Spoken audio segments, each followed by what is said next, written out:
If we can change our mindset, starting with the supervisors, most supervisors sometimes have tendencies of calling those who are under them my children, my kids, my servants. And once you bring those implications of the children, the servant, the whatsoever, then you expect your supervisees to do certain things that either servants or children have to do. How is that possible when we don't look at each other and then undermine the other, misrespect, and then mistreat each other and hope that we'll be able to work together? There is a possible workplace that is engraved in God's word where supervisors and supervisees can work together to provide a conducive environment for nurturing talent and skills.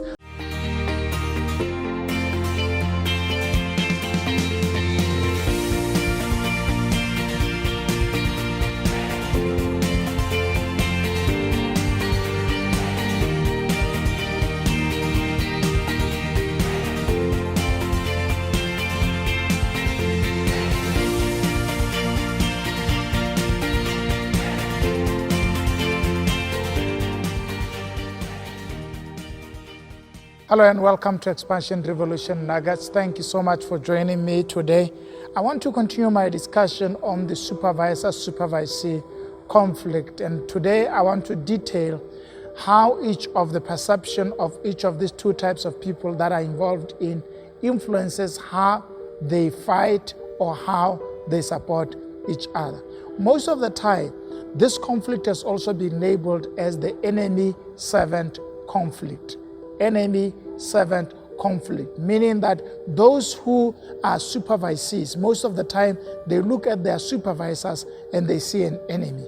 And those who are supervisors normally look at their supervisees and they see servants.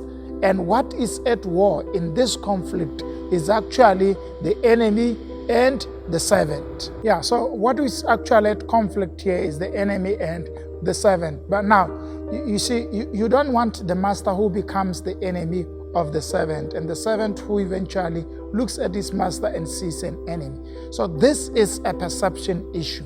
You may right now be thinking that you have a very serious conflict with your supervisor or your supervisee, that you take a lot of the discussion home.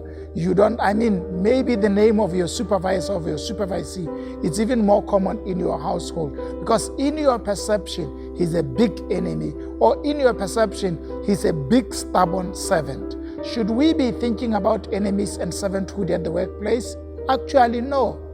Servanthood and enemies do not coexist at the workplace. At the workplace, we meet professionals who are doing work together, and the other one has a delegated authority over the other to ensure that delivery is being done up to standard that are required of the job that is being done. So if we can change our mindset, starting with the supervisors, most supervisors sometimes have tendencies of calling those who are under them my children, my kids, my servants. And once you bring those implications of the children, the servant, the whatsoever, then you expect your supervisees to do certain things that either servants or children have to do. Your supervisees are your junior professionals who are well trained and they are serving under you, and your duty is to instruct them and help them to become better professionals and to deliver the mandate of your company. And at the same time, we need to deal with the enemy perspective that comes from supervisees. That when you look at the people at your workplace, you see especially your supervisors as being an enemy because they give you direction and instructions on what needs to be done. And maybe you're coming from a background where you don't want to be told what to do, but you also abscond from doing what ought to be done. So somebody needs to tell you things that ought to be done. And in that way, don't perceive them as enemies just because they tell you what you ought to do, which most of the time, there's nobody who will normally tell you that. So we all need to grow to understand supervisors have an obligation to get us do the work, and supervisees also needs to grow. Supervisors also needs to grow to recognize that getting supervisors to do the work does not mean that we need to tame them and own them and make them work as if they are slaves. They are human beings with independent will, and they deserve to be respected. When we do work in this way, then we are respecting God's protocol of work.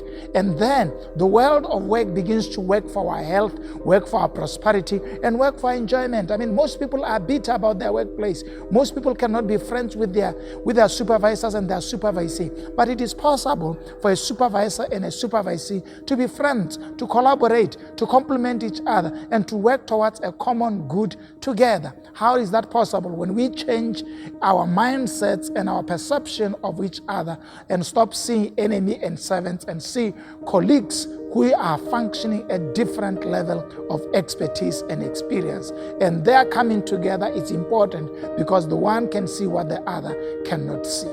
How about if you become the first one to change your workplace by demonstrating qualities of respect and a change of mindset over your supervisor or your supervisee, and to allow the workplace to become a place where you collaborate rather than fighting for each other. You now work with each other to attain a common good. Yes, the workplace can be a great place. The workplace can make you better. The workplace, you can meet supervisors who can download a lot into your life and make you better. And you can meet supervisors who are willing to work under you and make your department becomes of the great and help you to achieve targets and to deliver things on time. How is that possible?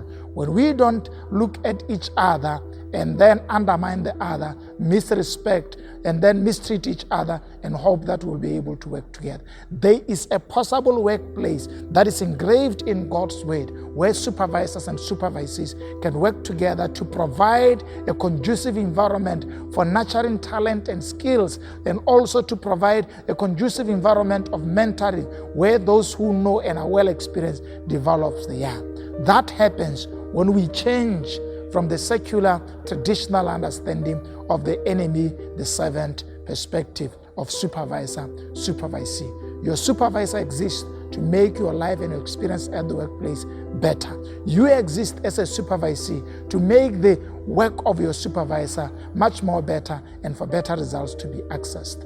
Close this day by declaring, I am going to support my supervisor. Come and say it loud. Say, I am going to support my supervisor. It is possible that you can become a very supportive mate at the workplace that support your supervisor. As a supervisor, you can also close this session by declaring, I am going to support my supervisees. When there is the rule of support at the workplace, professionals can do beyond what could ever be imagined because they complement and support each other. That's the rule for a functional workplace. Do you support each other at the workplace, or you sabotage each other and blame each other for projects that never gets done? Grow up and learn to make the workplace the best place of supporting each other and getting results. Thank you so much for joining me today. I'm OJ Matiba, and before you go away, please click the like button, the subscription button, or even the notification bell so that you can be able to receive this information. Thank you for joining me. Let's see you again next time.